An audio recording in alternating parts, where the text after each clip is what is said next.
Let's have a short conversation here about anxiety, which is what I wrote about today. Yeah, I think the first thing that was coming up for me was just the overview of framing around trust as the antidote to anxiety. And I guess I'm going to pivot back to you around when you've genuinely known that you've been hooked and in the anxiety loop and you've been able to turn towards trust. What does that feel like in your body? Like, what's the felt sense experience that you have? It's calming. It's like I think calm and relaxation are the first things that come. It feels like when I'm anxious, there's a tightness and a contraction, and then that's kind of followed. Basically, there's a bunch of thoughts that try to confirm that I'm right to be anxious, and so they it seems to be like a process of first trying to breathe my way in. And then for me, um, the a word I connect with trust is the word faith. So I just really start to rely on my sense of faith and on my sense that there is actually a lot less I can control than I imagine I can control. And when I can let go, then I start to get relaxed. Um, but that letting go is not like a trust that things are gonna go the way I really want them to go to. Otherwise the world will collapse. It's a faith that means no matter what happens, there's some greater intelligence at work. Mm, yeah, that helps a lot. I was last night. I had a I don't they don't happen too frequently these days because I feel like a very strong, healthy relationship with anxiety. But I woke up in the middle of the night, very in an anxiety induced, and part of it was, as you named in the newsletter, was just the authoritarian response in California was kind of really eating at me. And then also today I had IEP meetings back to back with my children. So Uh-huh. when you mentioned that piece of like being able to breathe into it, like last night I was stuck. I was like, I wasn't able to rely on my resources to breathe into it. And um, that piece of like letting go into a greater divine intervention or a faith, um, it's complicated for me because I there's a part of me that is like leaning in towards that, and I have a complicated relationship with religion and God and faith, and it's a source of my anxiety. It's a Uh-huh. major root cause, I believe, not the only root cause, but a major root cause of my struggle with anxiety. Right. And so I'm curious, like I know you're a man of faith and we share a common history of Catholicism. So I'm curious how you've kind of processed through that. That's a great question. I'll share a thought and then I'll want to ask you a question, even before the faith question. But for me, the clearest thing I can say, not the way I can hint at an answer is just today, my lovely wife Tuesday joined me in a session with my therapist. This is probably the second time that happened since we've been together. So we were just making sense together, and I bring that up because what we got to was like a part that was activated in me that we were all working through is a part that needs to be good, and it's really scared not to be good. So it's anxious about not being good and moves in the world trying to prove that I'm good from an underlying belief that I'm not, right? So I say that more than anything to illustrate that I am like immediately as of including today privy to the kind of anxious energy that certain kind of religiosity can bring. I don't think that's what I mean by faith. I don't mean religiosity. It's it really is a coming to terms with life on life's terms, and it really is best captured by the wisdom of the Serenity Prayer. Mm. God or higher power or mystery, whatever you want to call it, you know. Um, grant me the serenity to accept the things I cannot change, which are most things. The courage to change the things I can, right? Like, how do I respond to to a political catastrophe, for example, and the wisdom to know the difference, right? So, like, that's a bit of how I come at it.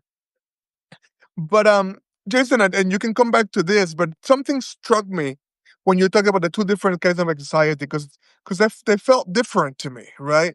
There's this kind of almost abstracted. I mean, I know it's very real. It's not abstract for the people in LA, right?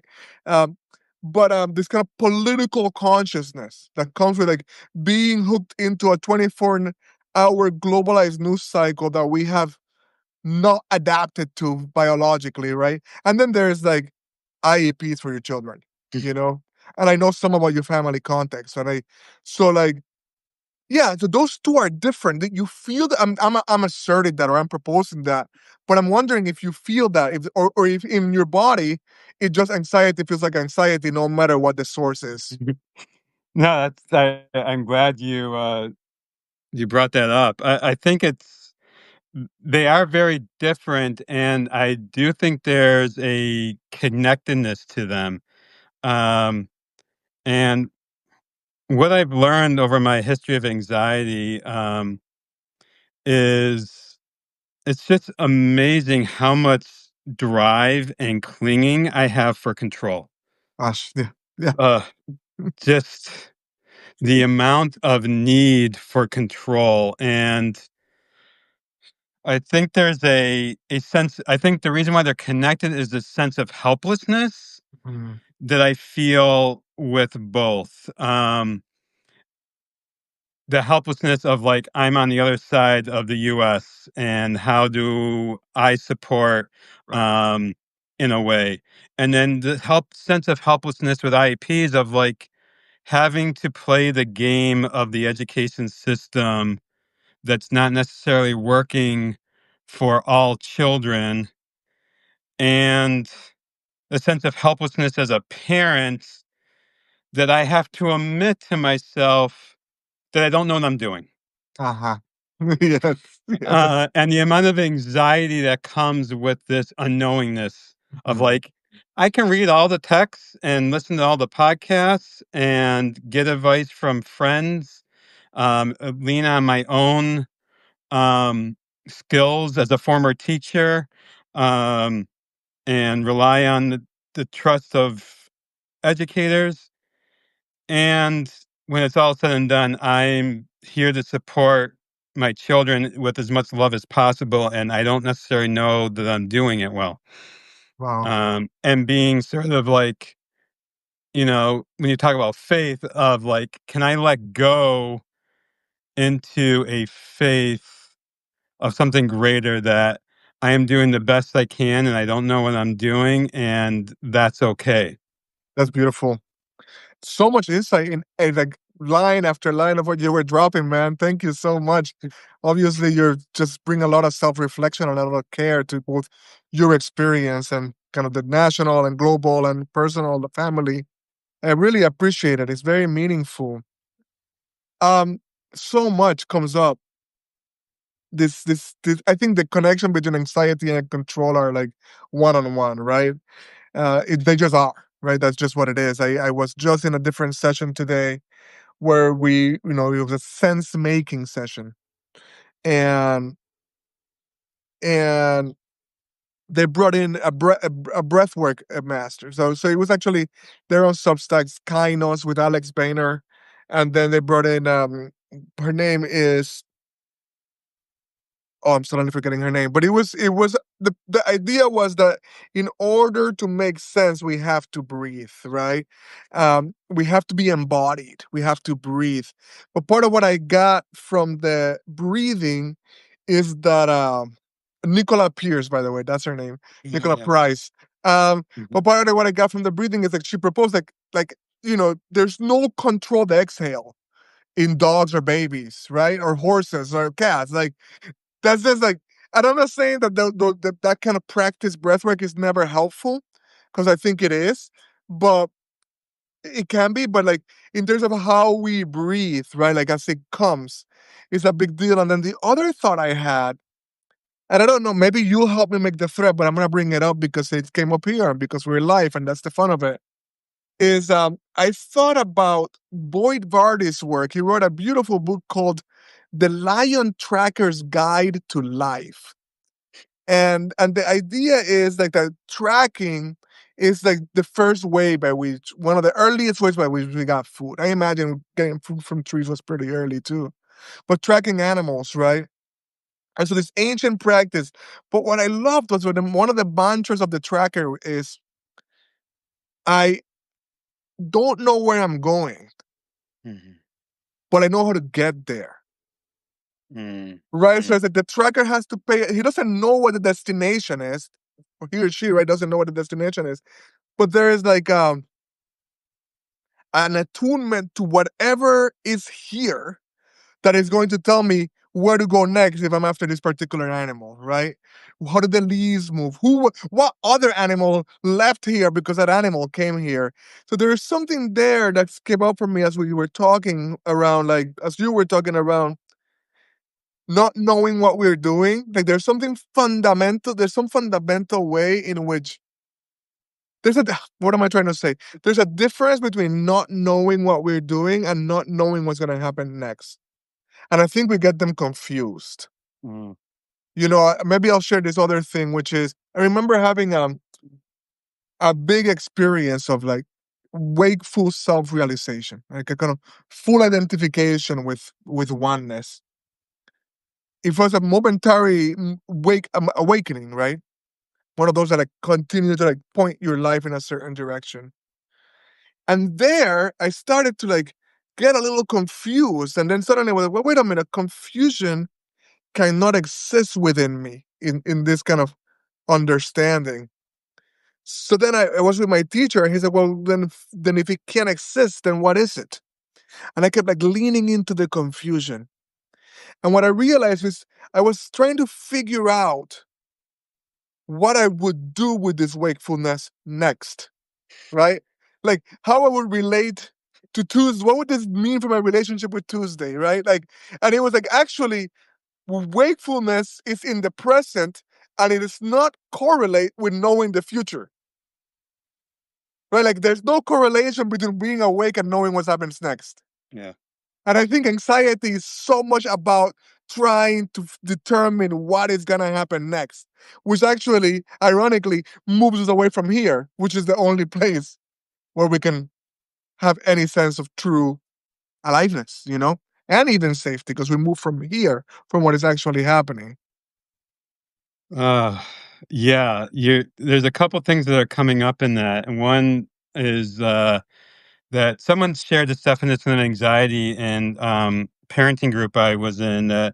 Anxiety is not believing you have the resources or capacity to deal with a given situation. Wow. And that, like, just hit me so hard because it's like, oh, it's this belief that I'm not capable or I don't have the resources.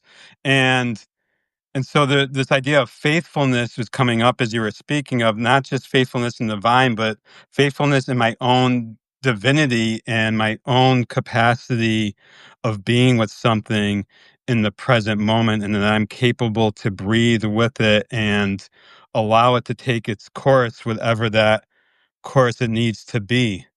Um, and and it's really hard to live live that and embody that. Right. I'm learning. Um, and and I think I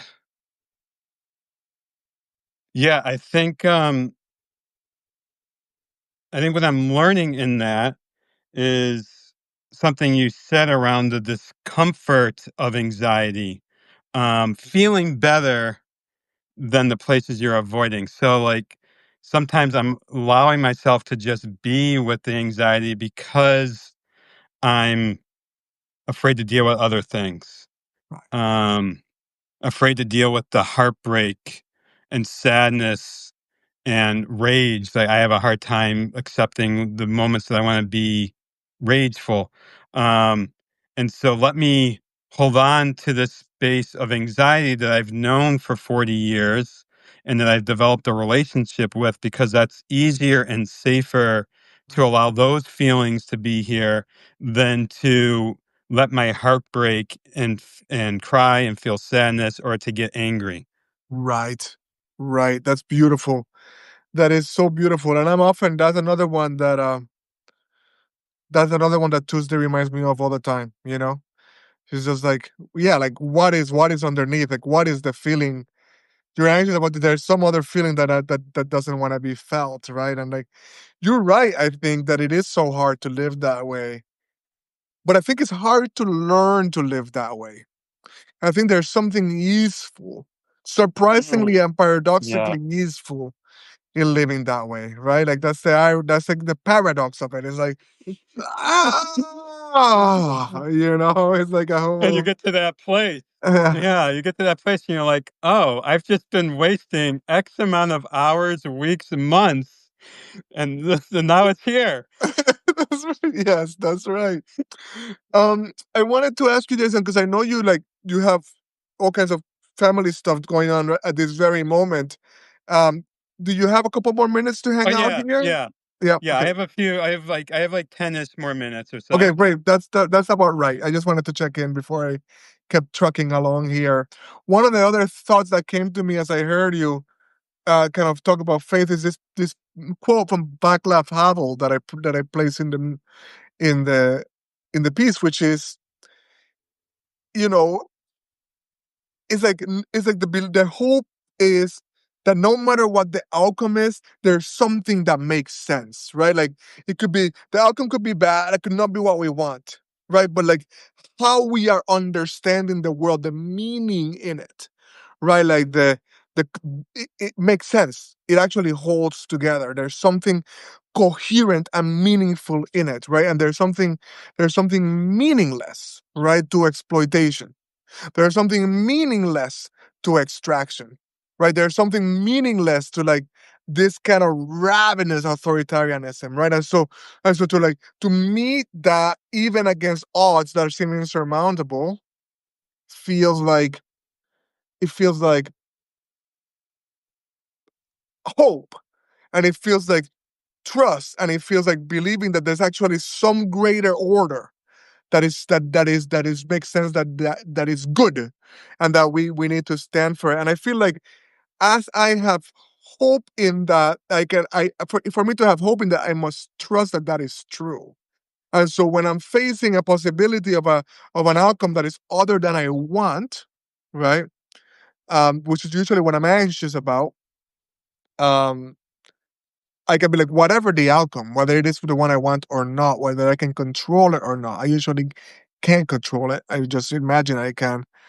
Um, if if it makes sense, there's something unfolding that makes more sense than my contracted state can make sense of right now. Yeah. I mean, 2 things are coming up both from a collective energy as well as from a personal family energy. Um, and I guess I'll start with the collective first. What I've noticed within my own like role of collective consciousness is that, you know, I've developed a relationship with you, with people you're connected with, and building deeper friendships with people out of the chaos. Mhm, And so when there's things that I don't want to see happening, like what's happening in LA, I also remind myself that there is this collective energy of good that mhm, that I am part of, that I feel part of with others, and that circle continues to get wider. So I guess my hope continues to grow in that way. The other thing that was coming up was like with my son, like the amount of work that I put in to get things right. And as you've heard me share before in many spaces, when I don't get it right, there are aggressive behaviors that are directed towards me, um, that I know are out of a place of pain and hurt from my son. And when I can give it space and say, well, that outcome is not what I wanted. Right. Um, there is a messiness that is currently occurring right now. There's also the other side of like remembering and repairing and healing Yeah. that leads to deeper connection with my son, um, and with my family. That is like, I told my wife Jill the other day, I feel like we are becoming a stronger, more loving, deeply connected family unit out of the chaos. Beautiful. Beautiful. That is so perfect. I'm really happy to hear it. And it seems to be how it goes, right? Like we just seem to think it seems inescapable, you know? I'm thinking about the stories that we hear about like like the blackout in New York, and people just like connecting around it, right? Or the days soon after 9/11, or like some periods of COVID, right? Where people were like, well, we're in something together, and we don't know what it is. It's an interesting correlate there, a really interesting one. But I was also thinking about, as I heard you talk about your son, and that's actually a very nuanced situation, right? Because your son has certain needs. Um, but I have been my biggest lessons in my life, unfortunately, must be my karma, come to me when I make big mistakes. And my mistakes seem to be big, and and they have real consequences. And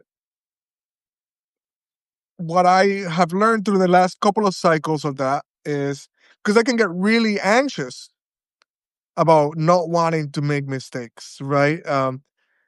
Mistakes that impact, kind of as somebody that gathers people, right? Like there's that, like when I screw up, it feels like it has reverberations beyond me, right? To people that believe in my work or connect with my work or trust me, right? And so I like, when I come to like, well, my shadow has shown up, Mm. and the best option, I don't want the outcome to be a total shit show. But the best option that I have is to take responsibility for my actions, right? And accept and live with the consequences of them, right? And so when I do that, when I've done that, again, in the more, this is not how I started in my making arc, right? From being a young man until I'm being a middle aged man. But it's like, all right, when I do that, it's like I feel the call, the pull of integrity, right? And it's not that I don't have to contend with the heartbrokenness, right, of my failings, right, and whatever hurt or harm I've caused. I have to deal with that, but I'm dealing with it. I am facing forward towards it, right? And when I can do that, again, it's like the anxiety about the consequence of what people will think of me. All of that is just like, well, here it is. All that it is the truth about the truth, right? I'm a fallible person, right? Out here trying to do my best. And like that kind of alignment, I think, really helps with that kind of anxiety. Yeah. One, I just want to name like, the power of transmission. Like I can feel the felt sense anxiety, that somatic feeling of anxiety, like right now as you name that piece that you experience in your work. I haven't done it to your level, but I've been in those situations. So I just want to name that's happening right now, and I'm breathing with that. Uh-huh. Um, and I guess what's coming up also is staying in integrity. m- Um, Continues me on my path, my own path of liberation and love and healing. And maybe some participants have, been harmed or felt something. And what I've experienced is that the participants who are also on this healing journey and doing their own work we have more respect for that naming, and the participants who are avoiding their own healing work or Right. performing their own work uh, do not respect it as much, has been my experience. And so that was what was being that was arising as you were speaking. Um, I do have one question for you. I don't know if it's okay if I ask you one last Yeah, question. yeah. I'm only concerned about your time. So yeah, let's close with this one. But thank you for Okay. sharing that intimate piece. Yes. Yeah. Um, so I've heard this phrase over, I don't know, the last 10 or 20 years. I'm sure you've heard it too in your line of work of like, we're in the age of anxiety. And I've had teachers push back against that terminology. And with people I've worked with, have pushed back against that terminology and disagree with it. And I'm curious, um, your reflections on that idea of being in the Yeah. age of anxiety. Well, I'm sorry that we won't have the time for me to hear more about what your teachers are saying. I'm open to learning from them. Um, but to me, it resonates for me quite clearly, actually. And that's what I meant when I started the piece. But it's actually produced by the culture. I don't know, Jason, how close you and I are generationally. But I'm a Generation X person, and depression was the thing. And I'm not saying there's plenty of depression to go around. Don't get me wrong. But like when you heard things like Prozac Nation, right? We were talking about depression, and now it's like anxiety is much more up for people, and anxiety is like it's just like even like the prominence of coffee, which is anxiety producing. And I had a friend that called it the fuel, right, of capitalism, right? There's something about the kind of system that is at play, and the not enoughness and the precarity of it, and the I'm not enough and I don't have enough. And I it's just like and the everything is always an emergency all the time. I think all of that points towards an age where anxiety is what is being produced. I think there are ways to meet it. I think we shouldn't just kind of be with that as like just gonna settle the well, we live in an age of anxiety, so I'm gonna be an anxious person. I think there are ways to meet it, but I think it has to be met together, not just alone, not just you doing your own work. Mm, yes. But we'll catch Uh, up on that other part. yes, yes. Uh, To be continued. yeah. Thank you so much for making the time out of your family time. I know the kids are getting home from school. I know Jill, your wife, is holding down the fort right now. So just thank you to her and to everybody for making room for this. Yeah, I'm grateful for the invite. This was fun.